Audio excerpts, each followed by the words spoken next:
Kakinada rural నియోజకవర్గం తూరంగి గ్రామంలో పలు అభివృద్ధి పనులకు రూరల్ ఎమ్మెల్యే పంత నానాజీ శ్రీకారం చుట్టారు.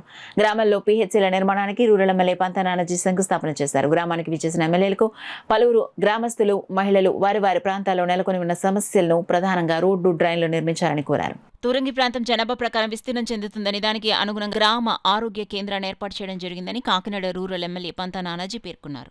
కాకినాడ తూరంగి సూర్యనగర్ గ్రామ సచివాలయం, గోపికృష్ణ కాలనీ, అణిశెట్టి బుల్లబ్రెడ్డి నగర్లో 15 ఆర్థిక సంఘం నిధులతో గ్రామ ఆరోగ్య కేంద్ర భవనానికి శంకుస్థాపన చేశారు. ఈ సందర్భంగా రూరల్ ఎమ్మెల్యే పంత నానాజీ మీడియాతో మాట్లాడుతూ, రాష్ట్ర ముఖ్యమంత్రి చంద్రబాబు నాయుడు, ఉప ముఖ్యమంత్రి పవన్ కళ్యాణ్ ప్రజల ఆరోగ్యానికి అధిక ప్రాధాన్యతనివ్వడం జరుగుతుందన్నారు. చిన్న రుగ్మతలకు మెరుగైన వైద్యం అందించేందుకు గ్రామ ఆరోగ్య కేంద్రాలు ఉపయోగపడతాయన్నారు. రూరల్ 4 గ్రామాల ఆరోగ్య కేంద్రాలకు కోటి లక్షలతో శంకుస్థాపన చేశామని, ఒక్కొక్క కేంద్రానికి 36 లక్షల రూపాయల నిధులు కేటాయించామన్నారు. ఈ గ్రామానికి కేంద్రంలో వైద్యులు అందుబాటులో ఉంటారని, రోగులకు మెరుగైన వైద్యం అందించడం జరుగుతుందని తెలిపారు. ఈ కార్యక్రమంలో ఉపమండల పరిషత్ అభివృద్ధి అధికారి Shri Ramanjaneyulu, Turangi EO Sadhanala Nagaphanibabu, Kakinada rural coordinator Katkamsetti Bavi, Turangi Janasena party గ్రామ కమిటీ ప్రెసిడెంట్ పితాని తేజ, రాష్ట్ర SC corporation state director Valluri Raja, రాష్ట్ర Agnikula Kshatriya corporation director Tirumala Setti Kumaraswamy Nayakar, Addanki Veerababu, Garagarama Lakshman, Shekhar, Koti Akulamani, Vasamsetti Trimurthulu, Pitani Ramu, KGF Satish, Rayudu, Shanmukha, 9వ డివిజన్ జనసేన పార్టీ నాయకులు కోటరి వీరబాబు, యశ్వంత్, గోపి, సంగాడి ధనలక్ష్మి, ఏఎన్ఎంలు, అంగన్వాడీ కార్యకర్తలు తదితరులు పాల్గొన్నారు. 36 లక్షల రూపాయలు చెప్పి 4,44,00,000 పెట్టి పెట్టడం జరిగింది. దీంట్లో ప్రస్తుతం ఇవాళ 3 సెంటర్లు శంకుస్థాపన చేయడం జరుగుతుంది. 4వ సెంటర్ అక్కడ ఏదో టెక్నికల్ ఇష్యూస్ ఏదో ఉందో, ల్యాండ్ ఇష్యూ, దాని మీద ఒకసారి ఇన్స్పెక్షన్ చేసి తక్షణం దాన్ని కూడా సాల్వ్ చేసి దాన్ని ముందుకు తీసుకెళ్ళడం జరుగుతుంది.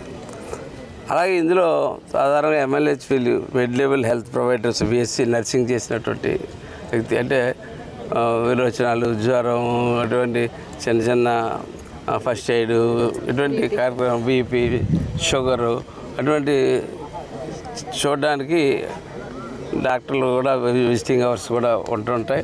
అట్లాగే వీరు కూడా ఎప్పటికప్పుడు హెల్త్ ప్రొవైడర్స్గా ఉండి హెల్త్ ప్రొవైడ్ చేస్తూ ఉంటారు. అందులో 2 ANMలు ఉంటారు. అలాగే ఆశా వర్కర్స్ 1, హెల్త్ అసిస్టెంట్ 1 చూస్తారు.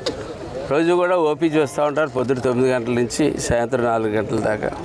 అదే కాకుండా గ్రామంలో కొన్ని చోట్ల కదలలేని పేషెంట్లు కానీ, కొంచెం చేయలేని గర్భిణీ స్త్రీలు కానీ ఎవరైనా ఉంటే వీళ్ళు వెళ్ళి సాయంత్రం ఫీల్డ్ విజిట్ కూడా చేస్తూ ఉంటారు. నేను మాట్లాడుతుంటే ప్రతి పాయింట్ కూడా చెప్తున్నారంటే వాళ్ళు చాలా అవేర్గా ఉన్నట్టు, చాలా ఖచ్చితంగా బాగా పనిచేస్తున్నట్టు మనకైతే అర్థమవుతూ ఉంది. ఈ స్థాయిలో పనిచేసే వాళ్ళకి మనకి ఫెసిలిటీస్ కలగజేసుకోవాల్సిన అవసరం ఎంతైనా ప్రభుత్వం తరఫున ఉంది. ఆ ఫెసిలిటీస్ పూర్తి స్థాయిలో ఈ వెల్నెస్ సెంటర్లకి ఫెసిలిటీస్ కలగజేస్తాం.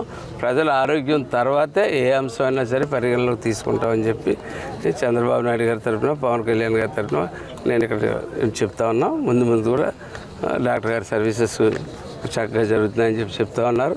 తప్పకుండా ఈ వెల్నెస్ సెంటర్ని ప్రొవైడ్ చేయడమే కాకుండా మెయింటెనెన్స్లో కూడా నిరంతరం మా సహాయం ఉంటుంది. హెల్త్ అండ్ వెల్నెస్ సెంటర్ నిర్మించడానికి శంకుస్థాపన అనేది చేశారు. ఈ బిల్డింగ్ అనేది మనకి నిర్మించడం పూర్తి అయిన తర్వాత ఇప్పటి వరకు అయితే వీళ్ళు రెంటెడ్ బిల్డింగ్స్లోని, గవర్నమెంట్ బిల్డింగ్స్లోని అద్దెకుండి సర్వీసెస్ అనేవి అందించడం జరిగింది. ఇప్పుడు మనకి బిల్డింగ్ పూర్తి స్థాయిలో కంప్లీట్ అయిన తర్వాత ఆ సిబ్బంది అంతా బిల్డింగ్లోకి షిఫ్ట్ అయ్యి ఇక్కడ నుండి వాళ్ళకి మార్నింగ్ టైం 9 to 4 OP సర్వీసులు అందించడం, దాంతోపాటు ల్యాబ్ టెస్ట్లు వచ్చి 14 టైప్స్ ఆఫ్ ల్యాబ్ టెస్ట్స్ అనేవి అందుబాటులో ఉంటాయి. అవి ఇక్కడున్న ANMs, MLHPలు టెస్ట్లు అనేది చేయడం జరుగుతుంది. అలాగే మనకి 105 డ్రగ్స్ అనేవి 105 టైప్స్ ఆఫ్ డ్రగ్స్ అవైలబుల్గా ఇక్కడ ఉంటాయి.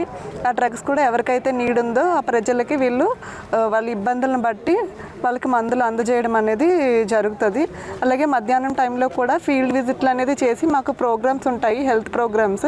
ఆ ప్రోగ్రామ్స్ లైక్ NCDCD ప్రోగ్రాము, యాంటీనేటల్ని, గర్భిణీ స్త్రీలని సందర్శించడము, అలాగే బాలింతల్ని సందర్శించడము, పిల్లల్ని చూడడము, పిల్లలకి ఏమైనా ఇబ్బందులు ఉన్నాయా అనేది ఇంటింటికి వెళ్ళి గృహదర్శన చేసి వాళ్ళకి ఏమి ఇబ్బందులు ఉన్నాయో చూసి, అలాగే NCD ప్రోగ్రాంలో ముందుగా మనకి క్యాన్సర్ స్క్రీనింగ్ అనేది, BP టెస్ట్లు, షుగర్ టెస్ట్లు చేసి ఎవరైనా ఇబ్బందిగా ఉన్న వాళ్ళని మా దగ్గరకు తీసుకొస్తారు. సో ఈ విధంగా ఫీల్డ్కి తిరిగి ఫీల్డ్లో కూడా హెల్త్ సర్వీసెస్ అందిస్తారు. మార్నింగ్ టైంలో OP సర్వీసెస్ అనేవి ఇక్కడ వచ్చిన వాళ్ళకి ఎటువంటి ఇబ్బంది లేకుండా OP సేవలు అనేవి కూడా